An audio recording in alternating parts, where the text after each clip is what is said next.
Hello everyone and welcome back to another episode of Overcoming Graduation with Brian Drury, a show where I work to teach you everything I wished I'd known about habits to help you take control of them and start creating your dream life today. Today would normally be an interview in the schedule that I've set up where every other week I offer an interview and then every Monday and Friday I have a morning commute episode. But this week we're going to do something a little different, and today's going to be a one-on-one episode. And what we'll be talking about today is a topic that even just saying the name makes me smile. So today we'll be talking about this: baking cookies with mom. Being that it's the holiday season, I know that there is so much that can happen in the holidays that triggers powerful emotion, positive or negative. Because as a kid, Christmas time, the holiday season, was the best time of the year. It was going to be my time with family. We were going to exchange presents. There was going to be amazing food and candy, and my mom was going to do all her baking. It was going to be incredible. I loved decorating the house. That was my mom and I's thing. We would decorate together. My dad and my brother loved seeing the decorations up, but me and mom would do the great majority of it. And then I'd help dad with some of the outdoor stuff. And there was something special about coming home to my mom in the kitchen, cooking and baking her incredible food. I remember those smells, those sights, and those sounds so vividly, and I remember just coming back into a house so filled with warmth that at that point in my life, just the thought of Christmas filled me with joy and excitement, and I can't wait for the Christmas season. Is it coming back? We get to watch those movies again as a family, and even though we've seen them 1,000 times, it still is so much fun. Decorating the tree, the lights up, turning them on in the morning when it's still dark, and seeing the bright lights, even when I don't have my glasses or my contacts in and the lights look all blurry, but it's still beautiful, and the cat sleeping under the Christmas tree. It was so much wonderful joy. And then after my mom's cancer diagnosis, things changed. Going through a holiday season was a whole different perspective. I remember in her diagnosis in July, we weren't sure of what the next few months would bring. This is 4 years ago now. But still, those emotions and remembering that uncertainty, it can in ways feel like it was decades ago, and in other ways feel like it was just minutes ago or right now. And the holidays became much more about celebrating each other. And there was a mixed blessing, a double-edged sword, in that it was so beautiful to celebrate, but also so scary to recognize, what if this is our last Christmas together? Because as the cancer markers and the indicators got higher, and as my mom's condition deteriorated, and knowing that pancreatic cancer is one of the most aggressive forms of cancer, we had questions of, what does this mean long term? How many more of these special seasons are we going to have? How many more winters, summers, falls are we going to see together? And in those questions, there's the opportunity to celebrate, the opportunity to be based in fear, but generally we do a mixture. I would think as human beings, we kind of balance and jump back and forth. Sometimes we just feel super grateful that we have those moments, and we're reminded of the intensity of the love that we have for people when we're confronted with potentially losing it. One of the main reasons I share stories about my mom, and one of the reasons I want to share them to as many people as possible, is because I recognize that many times it takes intense situations and intense traumatic events for us to value what we have. And I don't want people to have to lose one of the most important people in their life to recognize how much there is to love about every moment, every day we have with them. I still remember baking cookies with mom. She was so good at it and so patient. And even when I would mess up, or I'd be eating the cookie dough or doing something ridiculous, she was always happy to just be with her boys, as she would say, because it was us, me, mom, my brother, my dad, my grandpa living all together for many, many years. And so it was her and a bunch of guys. But she loved being with her boys. She loved when we were together, and nothing made her happier than just having us together. And she did everything she could to care for us and make that home as loving and safe and warm, and make sure our bellies were full with great quality home-cooked food every time we were home. My mom cared so much, and her love came through in the way she acted, in the way she chose to serve and give and provide. And something that I was able to do for the first time in years, probably since well before I went to college, I decided to make one of my mom's Christmas recipes. And the interesting thing is, I hadn't done this for many, many years, since I moved out after college, and even when I would come back for college, Mom would typically have the baking done. I like to decorate the cookies here and there. I like to add a little something to it, but Mom was really doing the lion's share of the work, let's be honest. But then there was a time back in the day where I was helping, and I was mixing the ingredients, and I was helping Mom with it. And then we'd do the Christmas decorating, and it was our thing that we shared. And then I'd get really proud, and I wanted to decorate the cookies and make them look like they did in the movies. And they always looked like a zombie creature with weird red eyes because I was not very good at the decorating piece. And there was a fun and a beauty in that I felt like I lost. Like that Christmas magic for several years just seemed gone. The Christmas and holiday season seemed like a time I wanted to see my family. I wanted to be with them, but I wanted to get through it because the pain and the memories were very sharp, and it was very hard. But over time, as they say, time heals all wounds, but I don't think we're ever meant to forget. I don't think we're ever meant to let go. I don't think we're ever meant to have those things be completely gone. I mean, let go in the sense of like, forget the things we went through, or forget the challenges, or forget the pain. I think we're just meant to change our relationship with it, because as time goes, the pain does ease, and I'm starting to feel more of the love and the connection, and the lessons are starting to come through again. The reminders of why I'm here and what Mom taught us. And so something as simple as making, well, it turns out it's my grandma's recipe, not Mom's, so I associate it with my mom, but grandma's marshmallow crescent puffs. And at the bottom of the recipe, she even wrote, "These are very unhealthy. We only enjoy these about twice a year." And I'm like, that's Mom being super health conscious. And even in her recipes writing, listen, we don't eat this much, okay? So don't be diving in on the marshmallow crescent puffs all that often.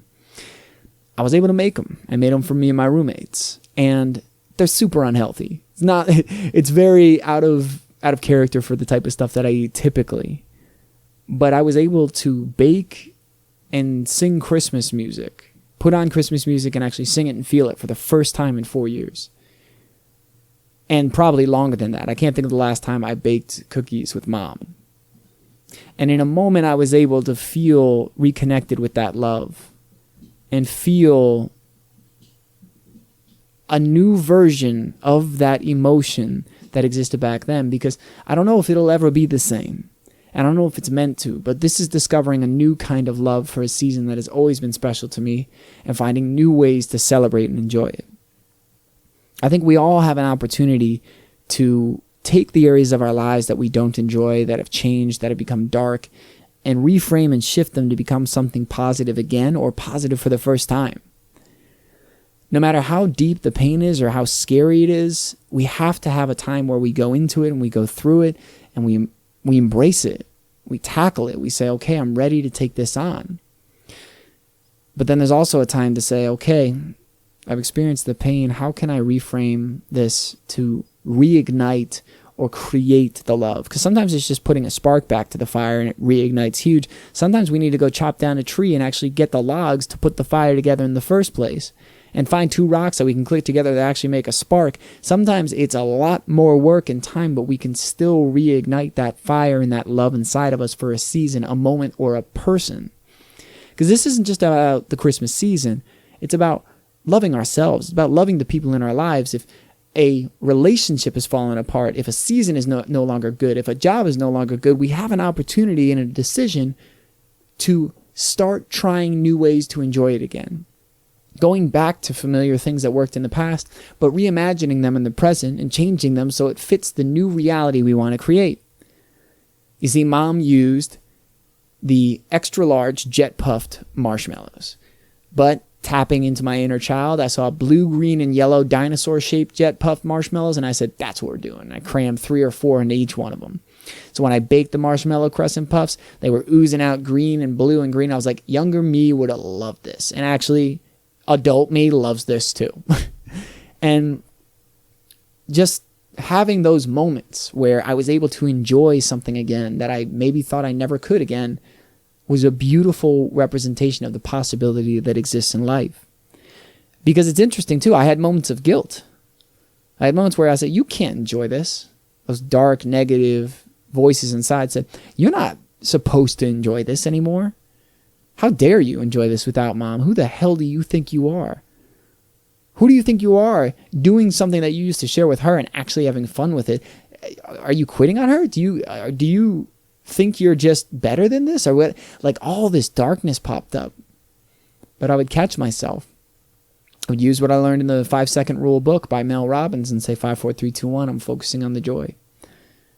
And I've noticed when I'm happy, there's very few times that I have been singing if I'm not happy.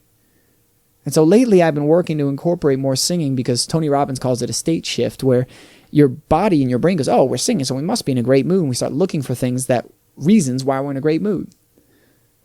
And even though I was tired, I've been cooking for a couple hours doing my meal prep for the week, there was something beautiful and peaceful about sitting there, rolling these marshmallows around in my hands, dipping them in a mixture of sugar and cinnamon in a bowl. So dipping them in melted butter, rolling them in cinnamon sugar, putting them in the middle of a Pillsbury crescent puff, wrapping the pastry around, putting it in a muffin tin, and then cooking it at 375 for 12 to 15 minutes, 10 to 15 minutes until golden brown. I'm giving you guys the recipe. This is Grandma's marshmallow crescent puff recipe, so you guys are getting some magic here. But there was something beautiful in that. Because if you think about your own life, there are areas right now where you've decided it can never be good again. We all do this at times. We all do this for a phase. Some people will try to do it for their entire life. But if it's not what you want, you can change it. Some things there's no point to change. It's like, you know what? I really have no interest in that ever again. That's fine. You tried crocheting. You didn't like it. Move on. Cool. That's why we experiment with things in life. But when there's a season of the year that you find yourself dreading, if you see an interaction with a person and every time you just think about the fear and the negativity and the sadness, if there's something that you're so afraid to go into that you just try to avoid it and numb yourself so you don't have to face it, these are opportunities for you. These moments of fear, doubt, insecurity, sadness, pain, they can be gifts and they can be beautiful Christmas gifts if we choose to see the opportunity we have to shift and change and reimagine and reinterpret and reinvigorate, because this reinvigoration of the holiday season, which is one of the hardest things for me because it was one of the brightest times in the past and became one of the darkest when mom was no longer there because she was always a part of it. Prior to this, I didn't have to imagine great ways for the holidays to be great because they were just full of Christmas magic no matter what I did. Even if things were hard, I had that safety and that warmth, and my mom, dad, and my brother were going to be at home. Even after my grandfather, who lived with us for many years, passed away, we still had that warmth. We still had that core of our family. It felt like those 4 pieces were always going to be there. And then there was that time where it was no longer the same. And my dad told me a quote once that we can imagine the past as better than it was and see the future as scarier than it will be. And then we forget to live in the present. There are times where we can get so hung up on the past that we forget to live in the moment, and we get so worried about the future that we just stay paralyzed in the same habits and behaviors that got us to where we are. We can do this in anything. When you were in college, maybe you looked back at high school and you're like, oh, things were so great. But when you were in high school, you're like, I can't wait to get the fuck out of here. When you're out of a bad relationship, you may look back and go, oh, things were so great. And they really weren't, but you're just choosing to see the good. Or after ending a bad relationship, you look forward in the future, God, maybe I'll never meet somebody again. And so rather than try to grow into the person you want to be in order to meet the person you want to meet, you continue to repeat the same patterns and behaviors that helped you meet that type of person. And you just repeat the same relationship over and over with different people. And guys, guess who I'm talking about right here? Sounds like I have a lot of experience with this, right? Yeah, bingo. Fortunately, I've grown. Fortunately, I have learned a lot about myself, and I've been able to take better and better steps when it comes to my romantic relationships. And moving out of unhealthy relationships sooner, or ending things in a relationship before it got unhealthy, because I realized we had different values. That was my most recent relationship. But for a long time, I would just repeat the patterns, be upset, play the victim, blame the girl, and be like, wow, I was treating her so good, but I wasn't willing to look in the mirror that often and see what I was doing to contribute to that, and where I was showing up in a way that I did not want to. We all have an opportunity to reimagine our life in any moment, to see a different reality and begin creating it through conscious action and reconditioning our mind. And maybe it goes deeper than that, and our biology and our hormones are off, and we need to change our diet, change our physiology, get physically active, start eating healthier to give ourselves the right fuel. Like, these changes come in everything. This whole thing of being able to bake cookies again comes down to something so much deeper. And because it was something that was so scary, and what if I can't do this without her, was one of the big fears I had in life after my mom passed away, was what if I can't do life without her? What if I can't be the person that I always dreamt of being without this person? But over time, I've realized that my mom, my dad, my brother, the coaches and mentors in my life, they are setting me up to succeed. My mom poured so much love in. She poured enough love into me for 3 people for 24 years, so that she knew that when it was her time to go, she wasn't afraid to go. She was sad to leave us. She wasn't afraid of the end. She confidently told me with complete conviction, I'm going to be with God. I'm not afraid. And she knew that we were going to be okay. We didn't. And there's still times where it seems scary and we feel lost, but we were able to see that through the love that we were given, we're able to continue to push through and grow and love more and love again and reimagine. And I decided after my mom passed, and talked with my brother, my dad, and we all said to each other, we're not going to let this make us hate life. We all agreed we're not going to let this make us hate life. And we're going to use what we learned to help people. We're going to use what we learned to help people and love people in the way Mom always did.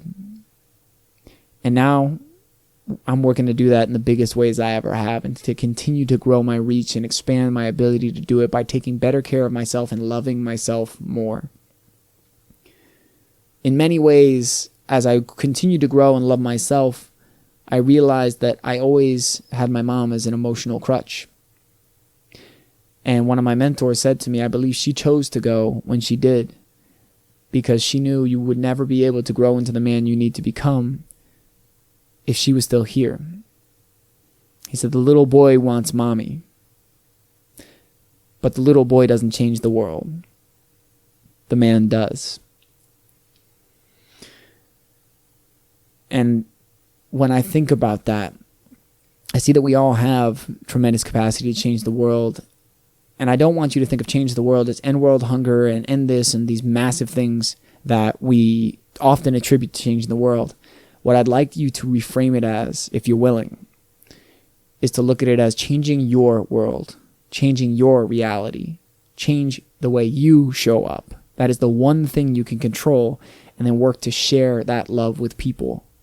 And the changes in the world will come because, as my friend Mike Damisch says, society... Oh, now I'm blanking on his quote. Society is singular. I believe that is it.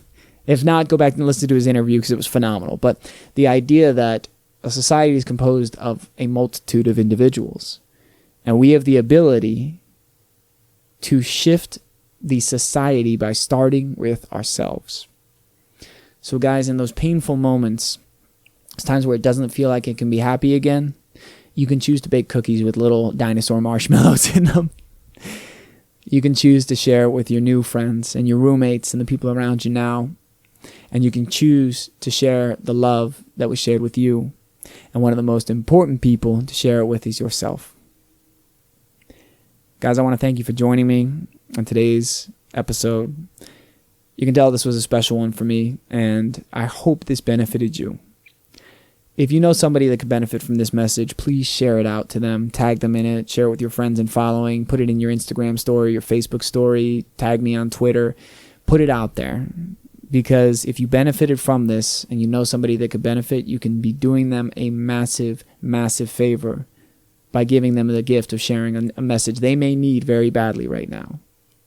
The holidays can be a very emotional and dark time for a lot of people, and I believe it's our job and our responsibility to take care of ourselves so we can spread as much light as possible. If you haven't already subscribed to the podcast, please be sure to do so on iTunes, Stitcher, or Google Play. And if you'd like to reach out to me directly to give feedback on the episode, maybe recommend an interviewee or tell me a topic that you'd love for me to cover in a future episode, please contact me at brian@overcominggraduation.com.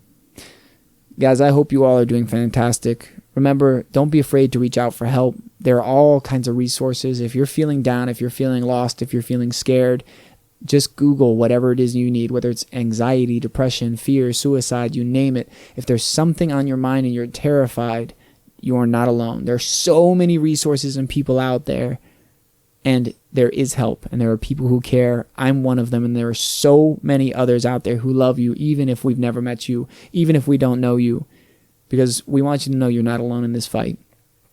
So I want to wish you all a Merry Christmas from me, or a Happy Holidays if you celebrate something other than Christmas. I want to wish you a merry holiday season, a merry Christmas season, and wish you all the best. I love you all. Thank you all for joining me today, and I'll be talking to you again real soon.